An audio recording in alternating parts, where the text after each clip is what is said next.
Ayan mga busing, patapos na kami magbakal sa slab namin sa second floor.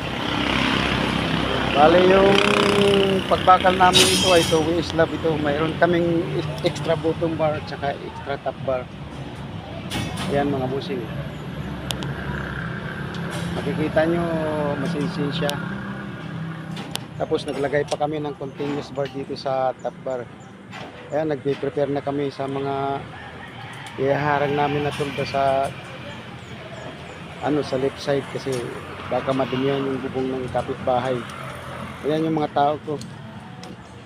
Ayan sila oh. Mayroon na kaming na-prepare doon na tulda. Ayan mga busing, makikita nyo masinsin yung pagbakal na to.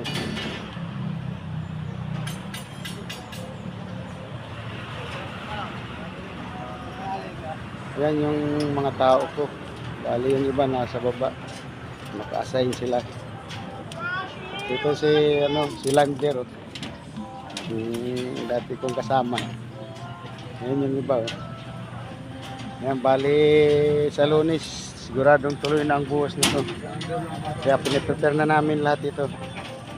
Medyo malaki-laki itong buhusan namin. Ayan mga busing.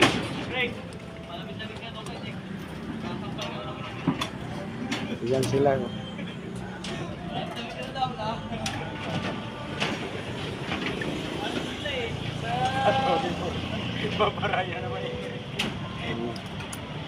Yan, nag-prepare na kami. Tapos na kami magbakal.